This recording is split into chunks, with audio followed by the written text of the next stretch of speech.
नमस्कार, मैं सुप्रभा। पिछले एपिसोड में हमने जाना था कि तीसरी लोकसभा के लिए चुनाव घोषित हो चुके थे। तो आइए आज जाने क्या क्या हुआ तीसरी लोकसभा के चुनाव में। कौन जीता, कौन हारा, किसने दी पटकनी और किसने खाई मात, किसके कदमों तले खींच ली गई जमीन और किसकी परवाज ने चूम दिया आसमान। तिकड़मों, उठा पटकों, साजिशों, किस्से और कहानियों से भरा है ये एपिसोड। सत्ता का संघर्ष एपिसोड 3। तीसरी लोकसभा के सदस्यों का चुनाव करने के लिए भारत में 19 से 25 फरवरी 1962 के बीच आम चुनाव हुए। कांग्रेस को फिर से शानदार जीत हासिल हुई। उसको 44.7% वोट मिले और उसमें 494 निर्वाचित सीटों में से 361 सीटें जीती।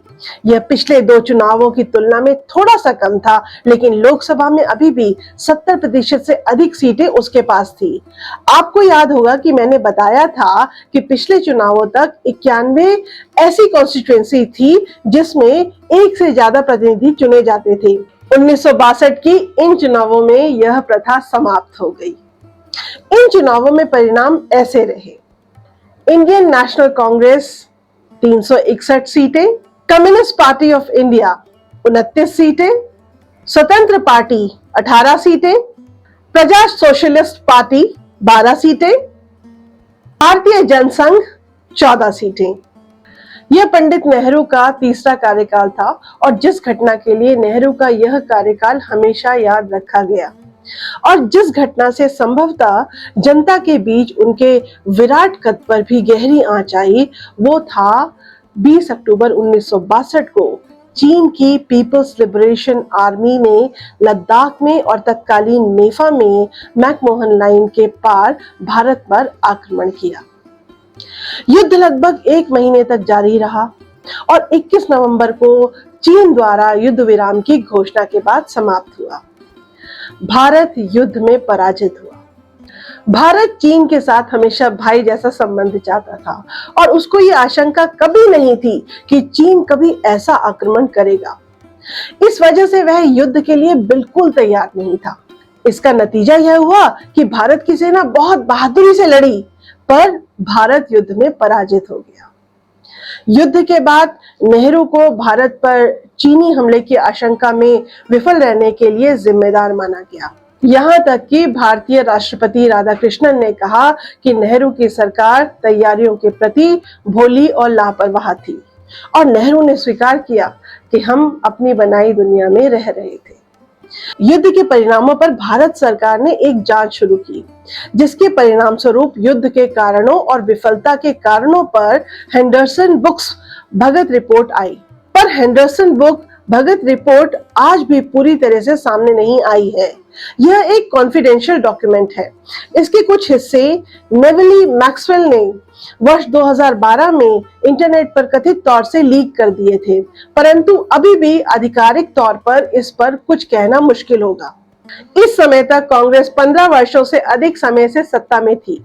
प्रधानमंत्री जवाहरलाल नेहरू बूढ़े हो रहे थे और 1962 में चीन के साथ युद्ध में हार जैसे कारणों ने पार्टी की लोकप्रियता गिरा दी थी। इस बीच 3 उपचुनाव भी हुए थे, जिनमें कांग्रेस ने विपक्षी दिग्गजों आचार्य कृपलानी, राम मनोहर लोहिया और मीनू मसानी के हाथों अपनी 3 महत्वपूर्ण सीटें हार चुकी थी।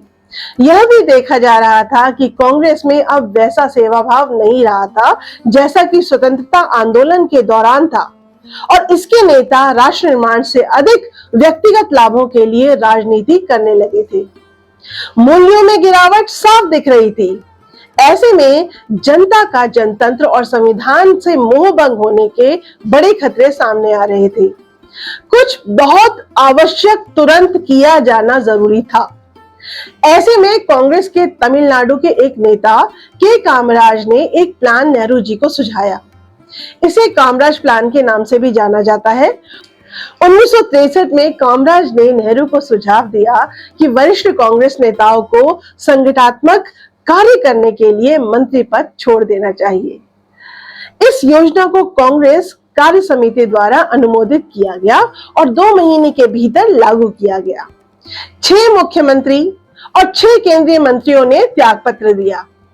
इसमें कई बड़े बड़े नाम थे, जैसे लाल बहादुर शास्त्री, जगजीवन राम, मोरारजी देसाई, बीजू पटनायक और एस.के. पाटिल। कामराज को बाद में 9 अक्टूबर 1963 को भारतीय राष्ट्रीय कांग्रेस का अध्यक्ष चुना गया। कहा यह भी जाता है कि इन नामों का चुनाव श्रीमती इंदिरा गांधी ने किया था और ये प्लान दरअसल इंदिरा गांधी को राजनीति के केंद्र में लाने के लिए पंडित नेहरू का प्लान था। इसके जरिए उन्होंने राज्यों में उभर रहे शक्तिशाली मुख्यमंत्रियों के नकेल कस दी थी और सत्ता प्रधानमंत्री के हाथों में केंद्रित कर दी थी। इसके बाद से मुख्यमंत्रियों को केंद्र में नामांकित करने की प्रथा शुरू हो गई, जिसमें प्रधानमंत्री को बहुत शक्तिशाली बना दिया। जब इंदिरा गांधी प्रधानमंत्री बनी तो इस व्यवस्था का उन्होंने भरपूर उपयोग किया और राज्यों में अपनी पकड़ बनाए रखी। इस समय तक नेहरू बहुत बीमार रहने लगे थे और कामराज प्लान से उस समय बहुत कुछ अर्जित नहीं हो सका था। 1964 की शुरुआत में उन्हें गंभीर आघात लगा। 23 से 26 मई तक वह थोड़े आराम के लिए देहरादून गए और नई दिल्ली में अपने 3 मूर्ति भवन स्थित आधिकारिक आवास पर लौट आए। अगली सुबह वह जल्दी उठे और पीठ में दर्द की शिकायत के बाद 6:25 में उन्हें दिल का दौरा पड़ा और वे बेहोश हो गए और बिना होश में आए तकरीबन 1:44 में उनकी मृत्यु हो गई। पंडित नेहरू की मृत्यु के साथ एक युग समाप्त हुआ। नेहरू के जाने के बाद श्री गुलजारी लाल नंदा को कार्यवाहक प्रधानमंत्री बनाया गया और प्रधानमंत्री बनाने के प्रश्न पर मंथन शुरू हुआ। 2 बड़े नेता इस समय विचारों के केंद्र में थे, मोरारजी देसाई और लाल बहादुर शास्त्री। ऐसा माना जाता था कि शास्त्री नेहरू की पहली पसंद थे। उस समय कांग्रेस के भीतर कुछ नेताओं का दल एक शक्तिशाली दल के रूप में उभरा, जिसका नेतृत्व कामराज करते थे और जिसे सिंडिकेट नाम से भी जाना जाता था। उस दल की भी शास्त्री पहली पसंद थे, क्योंकि उनको मृदुभाषी और मिलनसार माना जाता था। सिंडिकेट को लगता था कि यदि शास्त्री प्रधानमंत्री बने तो उनको सिंडिकेट आसानी से नियंत्रित कर सकेगा, जबकि मोरारजी देसाई कठोर और प्रशासनिक क्षमता वाले व्यक्ति थे और सिंडिकेट उन पर पकड़ नहीं बना पाएगा। सिंडिकेट के हस्तक्षेप के बाद कांग्रेस संसदीय दल की बैठक में बनो मुश्किल 40 मिनट में शास्त्री को सर्वसम्मति से नेता चुना गया। इस बैठक में समझौते और सद्भावना का माहौल था। पार्टी के वरिष्ठ नेताओं में नए नेता को अपना समर्थन देने की होड़ लगी रही। गुलजारी लाल नंदा, जिन्होंने नेतृत्व के लिए शास्त्री का नाम प्रस्तावित किया था, उन्होंने कहा कि वे सुख दुख में उनके साथ खड़े रहेंगे। प्रधानमंत्री पद के लिए पर्दे के पीछे की प्रतिस्पर्धा में उनके प्रमुख प्रतिद्वंदी मोरारजी देसाई ने भी उनका समर्थन किया। 9 जून 1964 को राष्ट्रपति सर्वपल्ली राधाकृष्णन ने शास्त्री जी को भारत के प्रधानमंत्री के रूप में शपथ दिलाई। शास्त्री जी लगभग 20 महीने प्रधानमंत्री रहे। वो एक ऐसे मृदुभाषी और सबके साथ चलने वाले व्यक्ति थे। ऐसा सोचना मुश्किल पड़ता था कि इस व्यक्ति के अंदर एक बहुत जुझारू, शक्तिशाली और निर्णायक नेता भी छुपा हुआ था।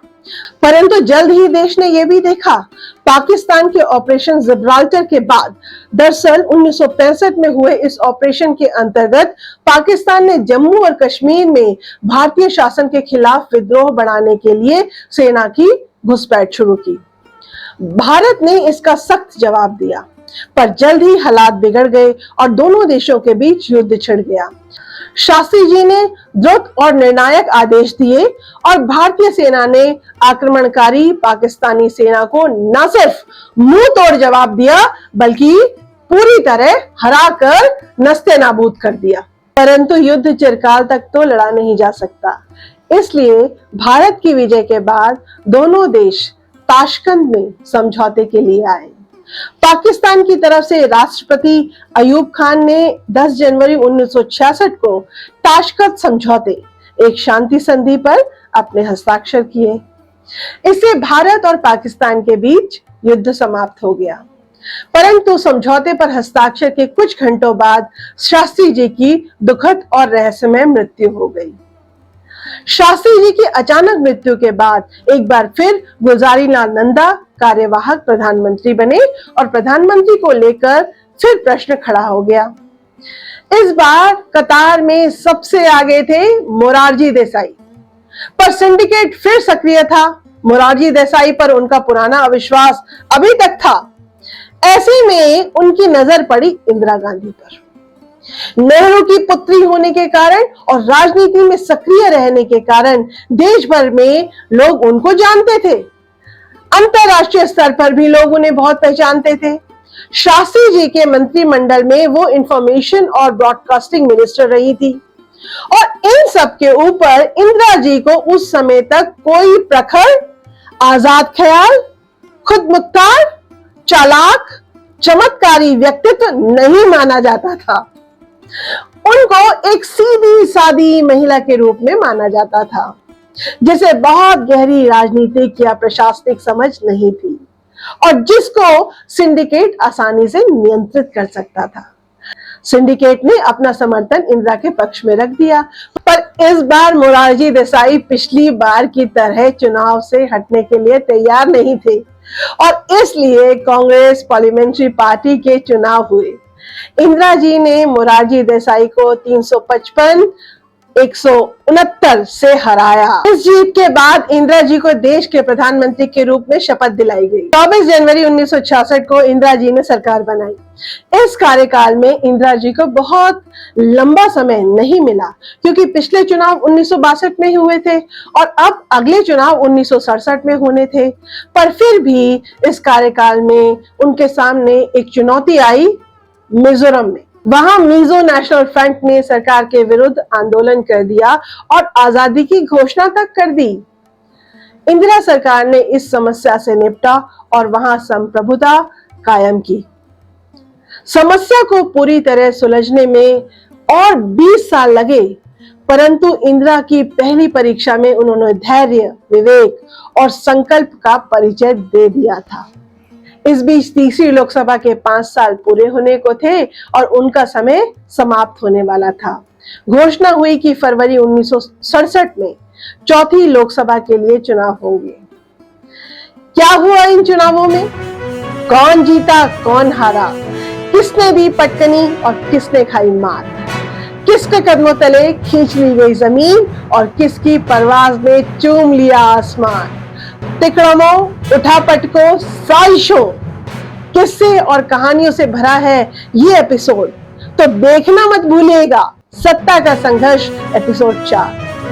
वीडियो को ज्यादा से ज्यादा शेयर करें, चैनल को सब्सक्राइब करें और बेल आइकन जरूर दबाएं ताकि जब कभी भी हम इस पे नया वीडियो अपलोड करें तो इसकी जानकारी आपको तुरंत मिल जाए। अगर वीडियो पसंद आया हो तो लाइक करें, कमेंट करें। आप अपने प्रश्न मुझे कमेंट बॉक्स में लिखकर भेज सकते हैं, मैं उसका उत्तर आपको अवश्य दूंगी। तो इसी के साथ मैं सुप्रभा आपसे आज्ञा लेती हूँ। देखना मत भूलिएगा सत्ता का संघर्ष एपिसोड 4 सिर्फ इस चैनल पर जिसका नाम है जिंदगी अनकट।